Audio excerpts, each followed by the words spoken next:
अस्सलामुअलैकुम।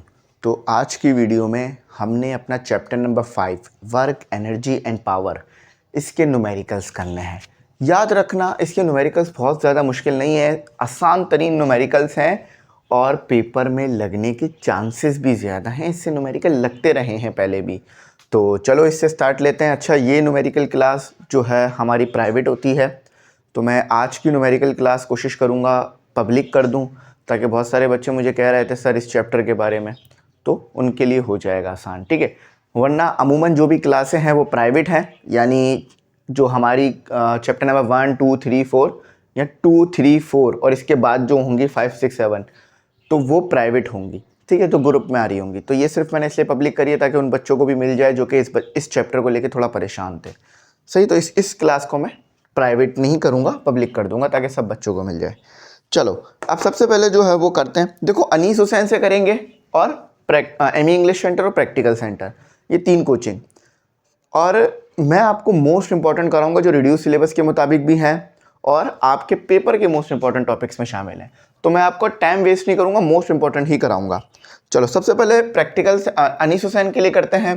तो अनीस हुसैन में उन्होंने क्या रखा है कि आप जो है, आपके सामने बराबर में चला भी होगा, आई होप आप लोगों ने देख लिया हो। तो मैं अनीस हुसैन से पढ़ देता हूँ। अनीस हुसैन में ना उन्होंने न्यूमेरिकल लिख के नहीं दिए मैं, उन्होंने जस्ट नंबर मेंशन किए मैं।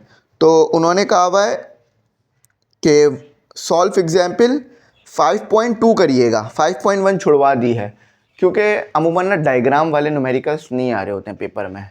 तो 5.1 उन्होंने छुड़वा दिया, डायरेक्ट 5.2 से स्टार्ट कर रहे हैं। तो हम भी 5.2 करेंगे और अनीस हुसैन को फॉलो करेंगे। और वैसे ये 5.1 मैं करवा चुका हूँ, बहुत मुश्किल नहीं है, आसान है, ठीक है।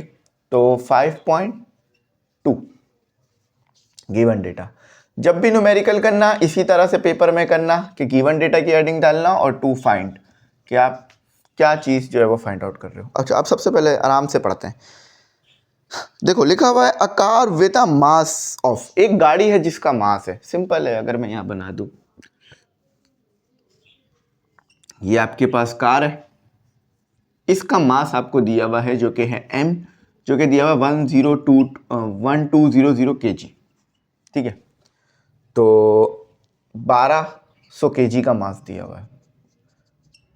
अच्छा, वैसे गाड़ी तो इससे ज़्यादा ही भारी होती है।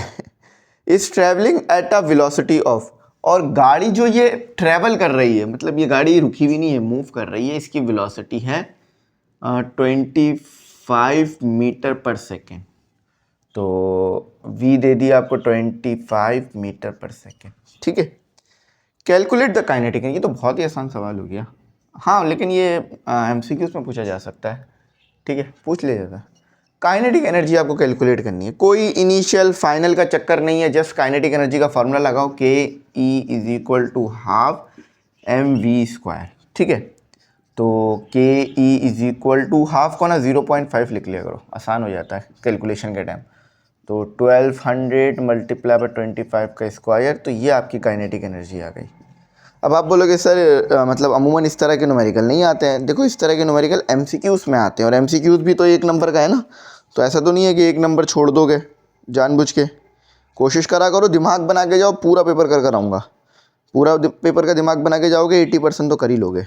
तो आ रहा है हमारे पास 3.75 मल्टीप्लाई 10⁵। अच्छा, बुक के अंदर ना इन्होंने इसे विदाउट साइंटिफिक नोटेशन लिखा हुआ है, मतलब खोल के लिखा हुआ है, तो आप ऐसे लिख देना। और एनर्जी है तो ऑब्वियस द यूनिट ऑफ जॉल, ठीक है। चलो पहला हो गया, दूसरा करते हैं।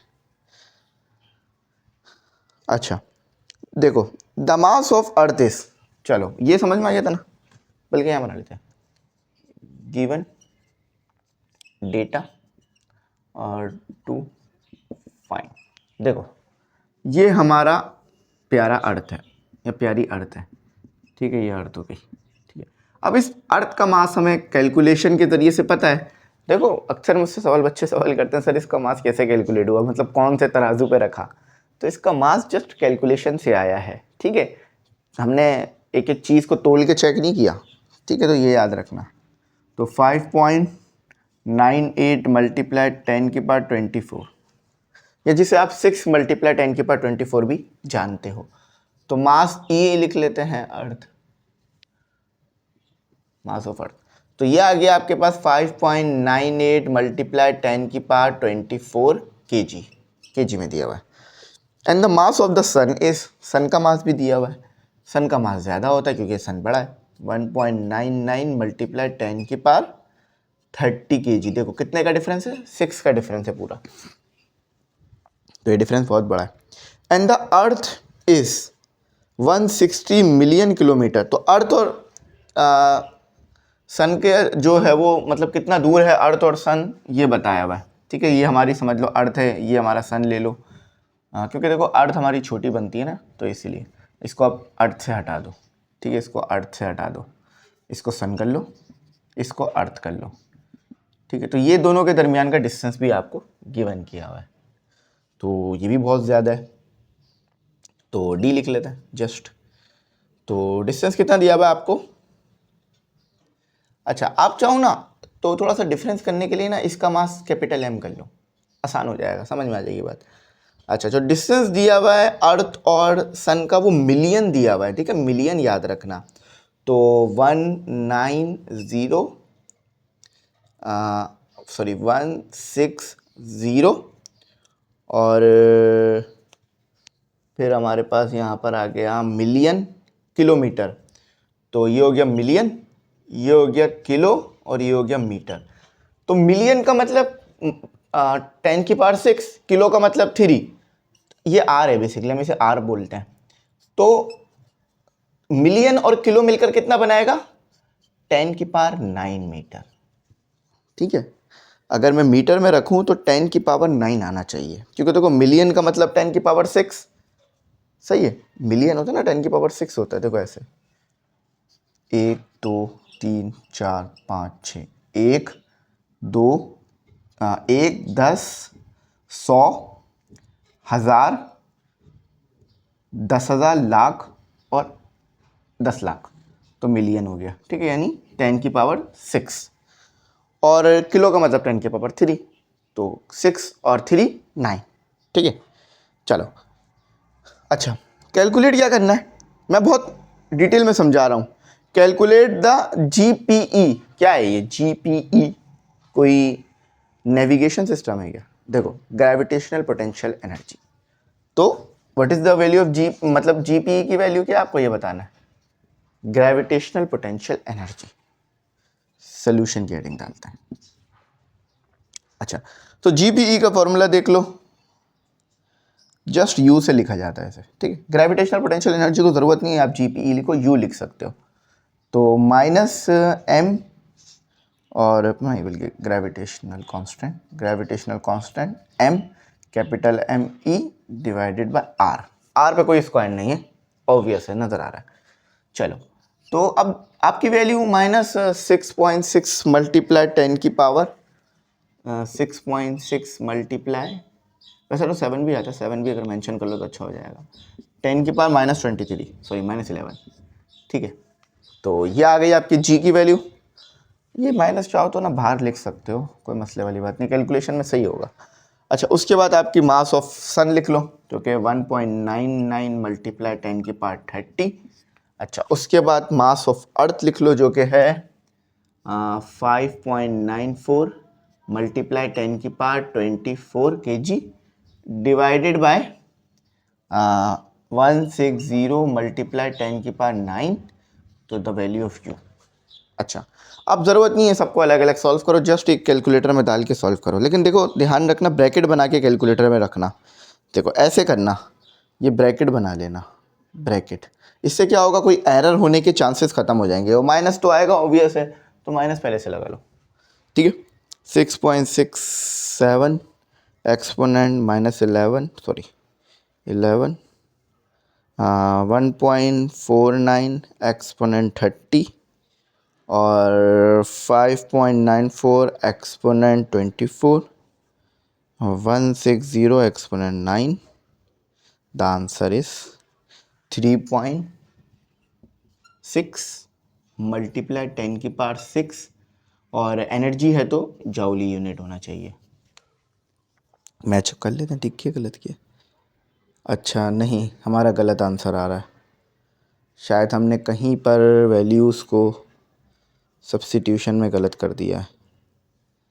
अच्छा हाँ, एक गलती मुझे पकड़ में आ गई है, 30 की जगह मैंने 3 डाल दिया। हाँ सही है, तो मेरा आ रहा है 33। सही, अब सही आ रहा है। लेकिन अभी भी यार फ़र्क है, बहुत ज़्यादा फ़र्क आ रहा है। उसकी वजह बताता हूँ फ़र्क क्यों आ रहा है। भाई ये सही आ रहा है, ये वैल्यू सही आ रही है। अभी वजह बताता हूँ कैसे सही आ रही है, सब चीज़ें बताता हूँ, टेंशन नहीं लो। देखो यार, बुक वालों ने जो लिया है ना, ये 9.8 था, मैंने 9.4 लिया। देखो ज़रा सी मिस्टेक जो है ना, सबसे पहले तो ये 9.4 था, ठीक है। उसके बाद 1.99 है, ये 1.99 है, ठीक है। तो ये एक छोटी सी मिस्टेक हुई है। और यहाँ पर मैंने 3 कम लिया है, तो देख रहे हो आप।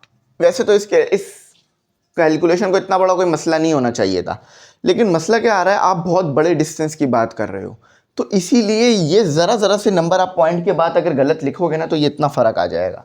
तो ये नंबर सही नहीं आ रहा, ये नंबर कम आ रहा है। तो अभी इसको ठीक कर लेते हैं। 9 कर दिया मैंने इसको, और 8 कर दिया। अब ठीक हो गया। अब देखो, अब बिल्कुल ठीक हो गया। 4 सॉरी, अब बिल्कुल ठीक हो गया।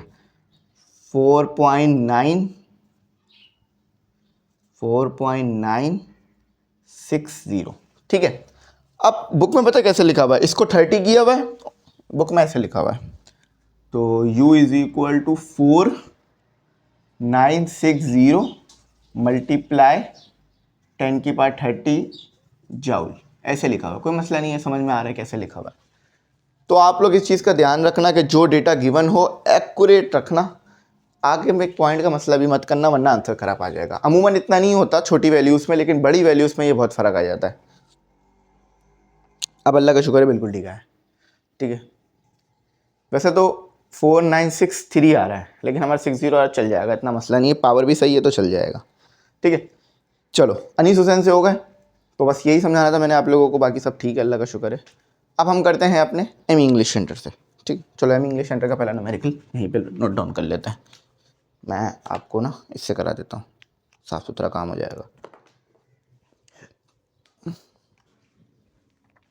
यहाँ इधर करते हैं। यार यकीन मानो, न्यूमेरिकल ज़्यादा अटैम्प्ट करने की कोशिश करना। मैं खुद भी न्यूमेरिकल करता हूँ पेपर में। जिस पेपर में मेरे अच्छे से अच्छे न्यूमेरिकल हो जाते हैं ना, आपके पास तो ये फिज़िक्स का एक सब्जेक्ट है, हमारे पास मल्टीपल सब्जेक्ट्स आते हैं फिज़िक्स के, जैसे इलेक्ट्रोमैग्नेटिक या इलेक्ट्रोमैग्नेटिज़म, और इसके अलावा थर्मोडायनेमिक्स, वेव्स एंड ऑक्सीलेशंस, ये अलग अलग आ रहे होते हैं। तो वहाँ तो हर ही में न्यूमेरिकल होते ही हैं, जैसा तो हो नहीं सकता न्यूमेरिकल ना हो। तो हम जितने अच्छे न्यूमेरिकल अटैम्प्ट करते हैं ना, उतना अच्छे हमारे नंबर आ जाते हैं। मस्ट अटैम्प्ट न्यूमेरिकल, ठीक है। चलो, ये अनीस हुसैन हो गया ना, तो प्रैक्टिकल सेंटर की तरफ एम इंग्लिश सेंटर की तरफ चलते हैं। देखो, एम इंग्लिश सेंटर हो या अनीस हुसैन हो, सबका मकसद एक ही है, आपको पढ़ाना, ठीक है। तो आप लोगों ने दिल लगा के पढ़ना है। चलो, गिवन डेटा करते हैं। आसान है, मुश्किल नहीं है। और टू फाइन, मैं आपको ना ये भी बता दूंगा कि ये किस पेज पे लिखा हुआ है न्यूमेरिकल, ताकि आसान हो जाए। बुक में हमारी जो MCQ नोट्स उसमें ही सॉल्व, न्यूमेरिकल नोट्स उसमें ही सॉल्व भी है। ऐसा नहीं है कि ये अनसॉल्व बिल्कुल है, अनटच नहीं है। 100 kg मैन, एक आदमी है, उसका मास 100 kg का है। मैं भी डायग्राम बना के थोड़ा सा विजुअलाइज भी करा दूंगा। तो ये बेचारा काफ़ी ज़्यादा इसका वेट है। 100 kg आपका वेट नहीं होना चाहिए, आपका वेट होना चाहिए, आपकी हाइट पे भी डिपेंड करता है, लेकिन 100 kg से तो कम ही होना चाहिए, इतना तो नहीं होना चाहिए। रन अप यानी भागता है, a long flight of stair, ठीक है, लॉन्ग फ्लाइट ऑफ स्टेयर पे भागता है। अच्छा, कितनी देर के लिए? 9.8 सेकेंड के लिए। The vertical height of stair is, stair की हाइट कितनी दी हुई है, तो इसको h लिख लेते हैं, 10 मीटर की। कैलकुलेट द पावर कैलकुलेट करनी है, ठीक है। पावर आप लोगों ने कैलकुलेट करनी है। अब सोल्यूशन डालो। पावर का जो आप फॉर्मूला पढ़कर आए हो, यूजुअल फॉर्मूला, तो आप ये पढ़कर आए होगे, P = W/T। अब देखो, यहाँ पर आपके पास क्या है, वर्क।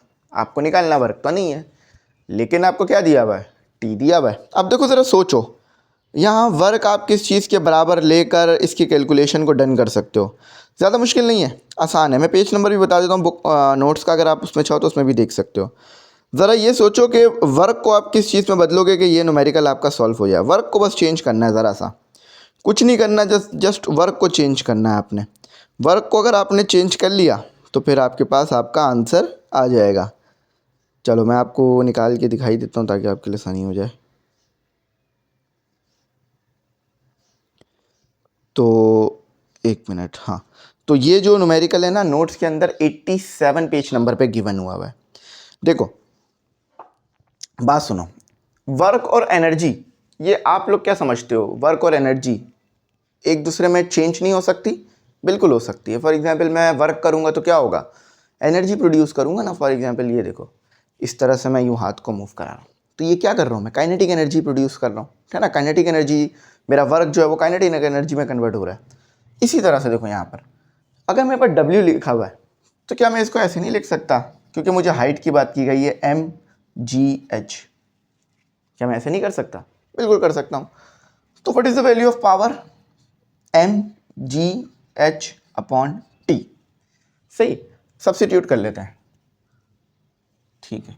तो m क्या है 100, g क्या है 9.8, h क्या है 10, टाइम क्या है 9.8, यहाँ इसको भी 10 रख सकते थे।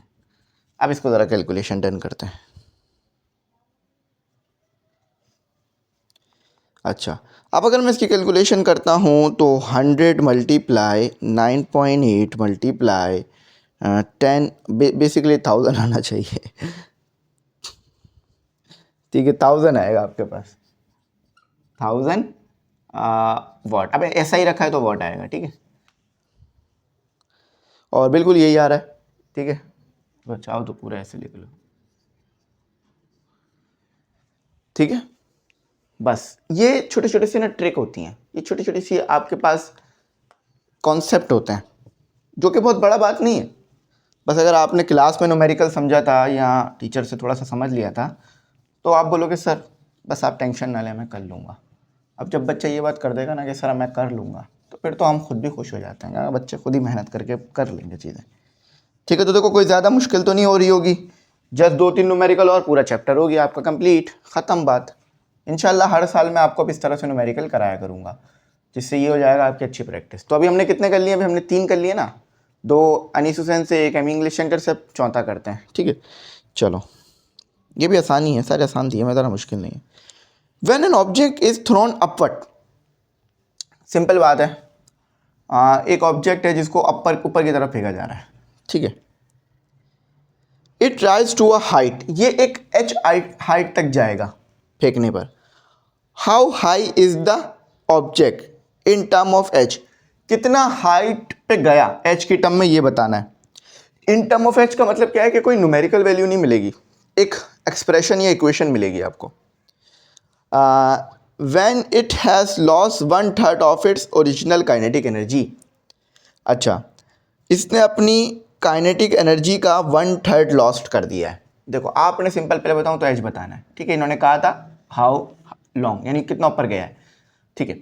आगे क्या बोला है, 1/3, 1/3 बोला है 2/3 बोला है, एक मिनट तक देख लो। व्हेन इट हैज़ लॉस 1/3, हाँ देखो अभी ये अपनी मैक्सिमम हाइट पे नहीं पहुंचा है, अभी ये मजीद ऊपर भी जा सकता है, लेकिन हम यहाँ पर कैलकुलेट कर रहे हैं कितना ऊपर तक गया है, यहाँ तक, इस पॉइंट तक, ठीक है। इस पॉइंट तक कैलकुलेट कर रहे हैं कितना ऊपर तक गया है, लेकिन एक कंडीशन है, यहाँ तक जाते जाते ना इसने अपनी काइनेटिक एनर्जी को लूज कर दिया है। कितना लूज कर दिया है, 1/3। जब 1/3 लूज कर दिया है तो बचा कितना, देखो 1/3 तो लूज हो गया, देखो फॉर एग्जाम्पल 1/3 लूज हो गया ना, ठीक है। तो बचा कितना, जब 1/3 लूज हो गया तो बचा बेशक है इसके पास 2/3, तो इन दोनों को करेंगे तो टोटल 3 हो जाएगा, यानी 1%, है ना। टोटल कितना होता है किसी चीज़ के पास, 100% होता है ना, तो ये वो 100% आ गया। आप बोलोगे सर एक है, एक यानी 100%, 100% समझ के चलो, समझ लो इसके पास 1 जूल काइनेटिक एनर्जी थी, समझ के चलो। अब 1 जूल में से इतनी इसने लॉस कर दी है, तो अब बची कितनी होगी, इतनी बची होगी ना। तो हाइट जो आपके पास आ रही है, सॉरी काइनेटिक एनर्जी जो आपके पास आ रही है, काइनेटिक एनर्जी जो आपके पास आ रही है फाइनल, वो 2/3 काइनेटिक एनर्जी, ये फाइनल है, ये इनिशियल है। इनिशियल में से इतना बची भी है आपके पास, और फाइनल ये है, इतनी है, ठीक है। बस इतना ये समझाना था। देखो मेरे पास डस्टर रहेगा, फिर भी आदत मेरी ऐसी है कि मैं यहाँ पे कपड़े रखे हुए हैं तो मैं बोर्ड उससे साफ कर रहा हूँ। अच्छा, अब मुझे ज़रा बताओ, थोड़ा सा मुश्किल है ये, ज़्यादा मुश्किल नहीं है। अब मुझे बताओ मैं क्या करूँ, ऐसा मैं करूँ क्या जिससे मेरे पास इसका आंसर निकले। बेशक ये थोड़ा न्यूमेरिकल टाइप है लेकिन आसान है, इतना मुश्किल नहीं है। अब ज़रा मुझे इस तरह बताओ मैं करूँ क्या। क्या मैं काइनेटिक एनर्जी का फॉर्मूला ये जो है इसे खोल नहीं सकता? इसको खोल देता हूँ ना। इसको खोलने से क्या होगा, इसको खोलने से मेरे पास देखो बेसिक जो मुझे इक्वेशन लगानी है ना, वो यहाँ पर थर्ड इक्वेशन ऑफ मोशन लगानी है। वी एफ का square is equal to V I का स्क्वायर प्लस 2GH, क्योंकि यहाँ पर H मौजूद है। ठीक है, अब अगर मुझे H निकालना है तो मुझे क्या चाहिए, वी आई और वी एफ, जो कि मेरे पास नहीं है। अच्छा, ये बात तो हमें पता है कि वी एफ ज़ीरो होगी, कहाँ पर, इस पॉइंट पे पहुंचकर, है ना। तो वी एफ तो मुझे मिल गई कि वो ज़ीरो होनी है। देखो वी आई ज़ीरो नहीं होगी, आपने कैलकुलेशन ही यहाँ से करना शुरू किए। ठीक है, तो इस बात को याद रखना। तो वी एफ ज़ीरो होगी इस पॉइंट पर आकर। ठीक है, तो वी एफ तो ज़ीरो होगा, इस पर हमारी कोई लड़ाई नहीं है। अब मसला बनता है वी आई का। क्या काइनेटिक एनर्जी यूज़ कर कर मैं वी आई नहीं निकाल सकता? बिल्कुल निकाल सकता हूँ। तो निकाल लेते हैं, ज़रा निकाल लेते हैं। तो फॉर वी आई, ये वी आई के लिए काम कर रहा हूँ मैं, वी आई फिर उसका स्क्वायर हो जाएगा। तो कंडीशन क्या थी मेरे पास, कंडीशन ये थी हाफ, देखो पहले कंडीशन लिख लेता हूँ ताकि आपको समझ आ जाए। तो kinetic energy final equal to 2.3 kinetic energy initial. ठीक है, काइनेटिक एनर्जी फाइनल मीन यानी हाफ एम, देखो एम तो दोनों में सेम रहेगा लेकिन ये वी एफ का स्क्वायर, क्यों, क्योंकि फाइनल है ना तो वी एफ आएगा। ठीक है, और 2/3 और ये भी खुल जाएगा half M V I, initial है तो ये वी आई का स्क्वायर। ठीक है, तो 1/2 कैंसिल हो जाएगा दोनों एक तरफ से। ठीक है, जस्ट एम बी एम से कैंसिल हो जाएगा, तो जब बचा क्या, वी एफ का square is equal to 2/3 V I का स्क्वायर। ये एक कंडीशन, ये एक इक्वेशन आ गई है। ठीक है, अच्छा अब मुझे ज़रा एक बात बताओ, एक मसला है, ज़रा मसला बताओ। क्या अभी मेरे पास वी आई आ गया है? नहीं, अभी भी वी आई नहीं आया, बिल्कुल भी वी आई नहीं आ रहा। क्यों नहीं आ रहा? क्योंकि देखो पोटेंशियल एनर्जी को तो आप इंट्रोड्यूस कर ही नहीं रहे। क्यों नहीं कर रहे, बात सुनो। जब आप काइनेटिक एनर्जी लूज कर रहे हो तो वो एनर्जी कहाँ जा रही है लूज होकर? फॉर एग्जाम्पल देखो ये मेरा हाथ है, ये चलो ये मार्कर है, ये मार्कर है, मैं इसे ऊपर की तरफ ले जा रहा हूँ। काइनेटिक एनर्जी अभी ज़ीरो है लेकिन इसके अंदर एक एनर्जी आ चुकी है जो कि है पोटेंशियल एनर्जी, है ना, जब तो ये नीचे आया ना। तो मैं यहाँ पर काइनेटिक एनर्जी का जिक्र तो कर रहा हूँ लेकिन जो पोटेंशियल एनर्जी आ रही है उसका तो जिक्र ही नहीं कर रहा। तो अकॉर्डिंग टू कंडीशन, ये न्यूमेरिकल है छोटा सा लेकिन इसका आंसर बड़ा है। तो kinetic energy final equal to kinetic energy initial minus potential energy, क्योंकि वो पोटेंशियल एनर्जी जो आई है वो इसी में से आई होगी ना, इनिशियल में से जो ऊपर गया है। अच्छा, तो लिख लेते हैं ज़रा। ये चीज़ हमें पता है, हमने क्या निकाली है, हाफ एम वी एफ का square is equal to half M V I का square minus M G H, ये जस्ट एम जी एच रहेगा। अच्छा देखो एम तो कैंसिल हो जाएगा, है ना, देखो ना एम यहाँ भी है यहाँ भी है, कॉमन निकाल के कैंसिल करो, डायरेक्ट कैंसिल करो, एक ही बात है। ठीक है, हाफ कैंसिल नहीं हो सकता क्योंकि हाफ एक पर है दूसरे पर नहीं है। अच्छा अब ऐसा कर सकता हूँ ना मैं कि यार देखो हाफ को मैं कॉमन निकाल लूँ, हाफ को मैं कॉमन निकाल के कैंसिल करने की कोशिश करूँ। यहाँ पर अगर मैं 2 मल्टीप्लाई और डिवाइड कर दूँ, देखो थोड़ा सा मैं आपको एक्सप्लेन कर देता हूँ अच्छी तरह से ताकि आपको बात समझ आए। मैं एक भी स्टेप डायरेक्ट कराता हूँ ना तो अक्सर बच्चों के लिए मुश्किल हो जाता है। देखो यहाँ पे मैं 2 मल्टीप्लाई और डिवाइड कर सकता हूँ, जी बिल्कुल कर सकते हैं आप सर। ठीक है, अब हाफ इधर भी आ गया, हाफ इधर, तो हाफ भी कैंसिल हो गए। ठीक है, तो बचा क्या, वी एफ का square equal to V I का स्क्वायर माइनस 2gh, तो ये क्या बन गई, ये हमारे पास बन गई थर्ड इक्वेशन ऑफ मोशन, यही चीज़ बनकर आ गई है सामने।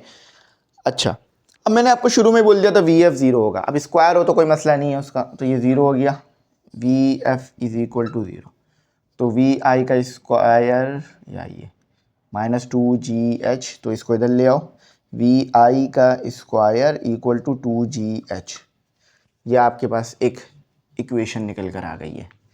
देखो इधर भी वी आई है, उधर भी वी आई है, ठीक है, देखो दोनों तरफ ना वी आई है, तो इन्हें आपस में हम कंपेयर कर सकते हैं। तो चलो मज़ीद इसको फर्दर सिंप्लीफाई करते हैं, तो ये हो गया मेरे पास 2gh वी आई का स्क्वायर, ठीक है। अच्छा, अब मेरे पास ये कंडीशन जो है वो आ चुकी है, ठीक है। अच्छा चलो ये तो मैंने निकाल लिया, कोई मसले वाली बात नहीं है। अब ज़रा इस हाइट के ऊपर बात करो, इस हाइट के ऊपर बात करो, ये h कह लो, इस h को कह लो, फॉर h हमें h अटेंड करना है ना, h, ठीक है। तो हमारे पास क्या है, अगेन लिखो second equation, third equation of motion, we F का square equal to V I का स्क्वायर माइनस 2gh, ठीक है, ये लिख दिया आपने। अच्छा, अब ज़रा मुझे बताओ, कहीं पे आपको लिखा हुआ नज़र आ रहा है कि वी एफ का स्क्वायर किसी चीज़ के बराबर आया है, h हाइट पर, h हाइट पर वी एफ का स्क्वायर किसी चीज़ के बराबर आ रहा है, h हाइट पर वी एफ का जो स्क्वायर है वो किसी चीज़ के बराबर आया हुआ है, ये देखो, ये देखो, तो ये किसके बराबर आया है, 2/3 वी एफ का square is equal to 2/3 V I का स्क्वायर, ठीक है। तो 2/3 वी आई का square equal to V I, हम रिलेशन चेक कर रहे हैं कि एक चीज़, अब इसको ना एच कैपिटल कह लो, ये लो,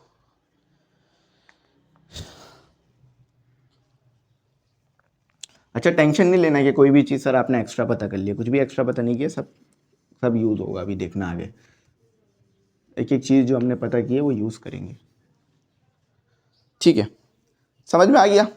अब ज़रा वी आई इधर भी है, ये दोनों वी आई है, शायद अलग अलग मालूम हो रहे हैं, वो यू आई लग रहा हो, दोनों वी आई है, इसको इधर इधर ले आओ, इसको इधर ले आओ या उसको उधर ले जाओ, जो जैसा बेहतर लगे वैसा कर लो, बल्कि 2gh को इधर ले आओ, वी आई को उधर ले जाओ, तो ये 2gh इधर आके पॉजिटिव हो गया, ठीक है, और वी आई उधर चला जाएगा, वी आई का स्क्वायर माइनस 2/3 वी आई का स्क्वायर 2gh, ज़रा इसका एलसीएम कर लो, देखो दोनों वी आई है ना, तो क्या हो जाएगा, इसका एलसीएम तो मुश्किल नहीं होगा ना, ऐसे होगा, वी आई का स्क्वायर 1 - 2/3, ठीक है, ऐसे कॉमन निकाल लिया मैंने, तो 1 - 2/3 तो 3/2, 1/3 बच जाएगा, और वी आई का स्क्वायर। अच्छा, अब देखो वी आई का स्क्वायर एक जगह आपने कैलकुलेट किया था, अभी हमने थोड़ी देर पहले कैलकुलेट किया था, ये एज वी नो डैट, क्योंकि हमें एच की टर्म में आंसर देना है, तो as we know that, as we, देखो कुछ भी एक्स्ट्रा तो नहीं हुआ ना, नो डैट, तो क्या हो गया, वी आई का स्क्वायर बराबर है 2gh के, तो 2gh is equal to 1/3 2g, ये स्मॉल h है, वो कैपिटल h है, ये स्मॉल h है, ठीक है, स्मॉल h और कैपिटल h में फ़र्क बता देता हूँ। नाउ फॉर द हाइट, देखो कैपिटल H हम इसको ले रहे हैं और स्मॉल h हम इसको ले रहे हैं, जो ये मैक्सिमम अपनी हाइट कवर करेगा ना, तो पहले हमने क्या रखा, if h is maximum height, तो पहले हमने क्या करा, पहले हमने जो कंडीशन थी वो लिखी, समझो एक बार, थोड़ा मुझे लग रहा है कन्फ्यूजन क्रिएट हो गई है h और स्मॉल h में, तो उसको समझ लो ताकि कन्फ्यूजन दूर हो जाए।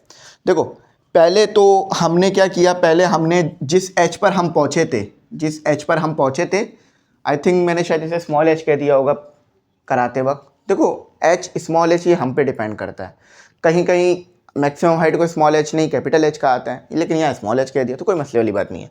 तो देखो कैपिटल H वो हाइट है जो हमने अभी तक कवर की है, ठीक है, जो कि इस कंडीशन पर आई है, ठीक है। अच्छा, तो पहले हमने क्या किया, पहले हमने अपनी जो है वो इस कंडीशन को रखकर वी एफ निकाल लिया, जो कि यहाँ तक आ रहा है हमारे पास, ठीक है। उसके बाद हमने मैक्सिमम हाइट के लिए काम किया, ये मैक्सिमम हाइट है according to condition small H, जो कि हमारी ये मैक्सिमम हाइट के लिए हमने काम किया। हमने कहा कि मैक्सिमम हाइट पे क्या सिचुएशन बन रही है, तो मैक्सिमम हाइट पे वी एफ जीरो हो जानी है। जब भी तो देखो मैंने जीरो करी ना, यहाँ पर वी एफ यहाँ पर आके ही जीरो होगी ना, यहाँ पे तो वी एफ जीरो नहीं है, यहाँ पे वी एफ जीरो नहीं है, कोई वैल्यू है इसकी, विदाउट जीरो चलेगी यहाँ, ठीक है। तो फिर हमने क्या किया, मैक्सिमम हाइट पे निकाल लिया, मैक्सिमम हाइट पे निकाल लिया जो ये आ रही थी। उसके बाद फिर हमने अपनी इस हाइट के ऊपर कैलकुलेशन की, जो कि ये आ गई इस हाइट। पहले हमने इस हाइट पे कैलकुलेशन की, फिर इस हाइट पे कैलकुलेशन की, फिर वैल्यूज़ को आपस में सब्स्टिट्यूट कर दिया। तो 2g से 2g कैंसिल हो गया, h is equal to h/3 आ गया। सही आ रहा है, ये था इसका सोल्यूशन, काफ़ी बड़ा सोल्यूशन हो गया। फिर बता रहा हूँ कैपिटल H का मतलब क्या है, वो हाइट जहाँ पर आपको कंडीशन गिवन की गई है। स्मॉल h का मतलब है मैक्सिमम हाइट जहाँ तक आपका ऑब्जेक्ट ऊपर की तरफ जा सकता है। तो दोनों में आपने बहुत डिफरेंस रख के चलना है, बिल्कुल भी इसे मर्ज नहीं करना आपस में। चलो एक और सवाल कर लेते हैं।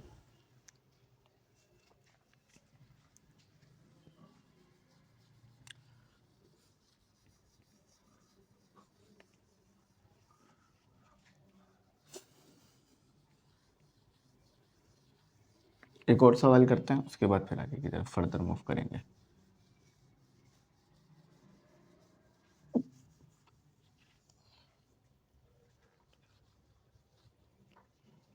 बस थोड़ी बहुत कंडीशनें ये होती हैं कि मिक्स हो जाती हैं, अगर आप इसे खुद भी डीपली एनालाइज करो तो बात क्लियर हो जाती है, इतना मुश्किल नहीं करती, इतना परेशानी नहीं करती।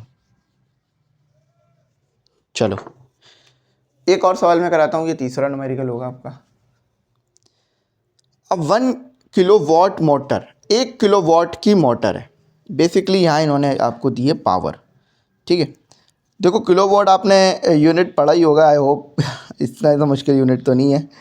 तो मैं हाँ, एक 1 किलोवाट मोटर है, ये पावर दिया हुआ है बेसिकली आपको इन्होंने। तो 1 किलोवाट मतलब पावर, 1 किलोवाट, वाट मतलब पता है यूनिट हमें पावर का है, किलो मतलब प्रीफिक्स, तो अगर खोल के लिखें तो 1000 वाट दिया हुआ है। 100 वाट का बल्ब देखा है ना, ये 1000 वाट की मोटर दी हुई है। पंप है, पानी चढ़ाने वाला होगा, तो pump the water from the, देखो वही बात है, देखो एक मोटर लगी हुई है, समझ लो ये मोटर है आपके पास, ये मोटर है, ठीक है, इस तरह की आती है ना मोटर। अच्छा अब ये कितने की है, ये 1000 वाट की है या 1 किलो वाट की है, एक ही बात है। पानी चढ़ा रही है ये ऊपर टंकी के अंदर, टंकी के अंदर पानी चढ़ा रही है, ग्राउंड से चढ़ा रही है, भाई ज़मीन पे लगा होगा ना, तो आसमान पे तो लगाओगे नहीं। कितने हाइट पे पहुंचा रही है पानी, 10 मीटर की। How much litre of water it can pump, अच्छा ये बताना है कि 1 घंटे के अंदर, देखो ये हाइट है और ये 1 घंटे के अंदर कितना पानी ये ऊपर पहुंचा रही है, V/T बताना है। किस रेट से ये पानी को ऊपर पहुंचा रही है, ये आपने बताना है, यानी किस स्पीड से पानी ऊपर जा रहा है 1 घंटे के अंदर, याद रखना 1 घंटा बड़ा ज़रूरी है, ठीक है। चलो सबसे पहले हम लगा लेते हैं अपना आर, कितने दिए हैं हमें, 1 R, O U R, solution. Power दिया हुआ है तो W ही लगेगा अपॉन T, तो W कितनी है, mgh। अब mgh क्यों लगा रहा हूँ, क्योंकि हाइट गिवन है, ठीक है। m क्या है, मीटर, सॉरी मास, तो m/T पता कर लेते हैं। अब आप बोलोगे सर m/T क्यों पता कर रहा है, अब ये मैं आपको आगे बताता हूँ क्यों पता कर रहा है। तो ये पहले हम m/T कैलकुलेट कर लेते हैं।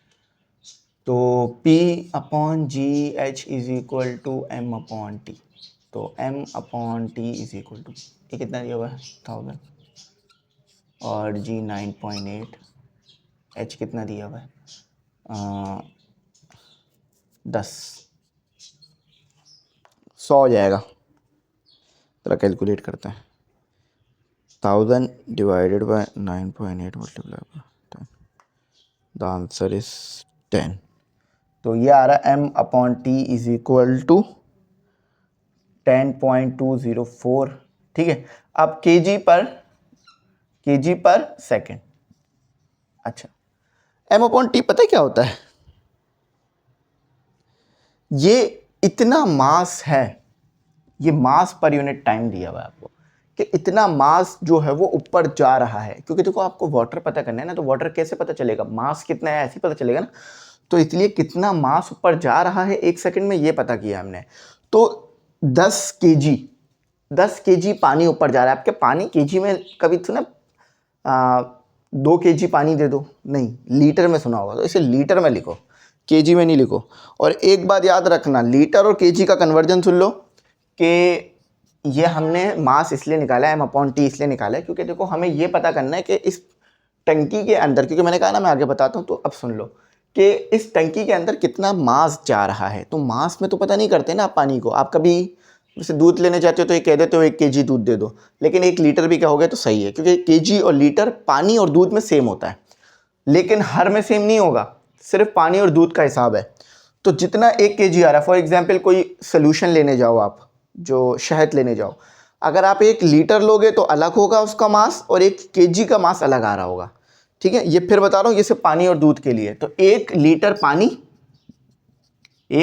पानी बराबर होता है 1 केजी पानी के। कैलकुलेट करके देख लेना कभी ज़िंदगी में टाइम मिले तो, ठीक है।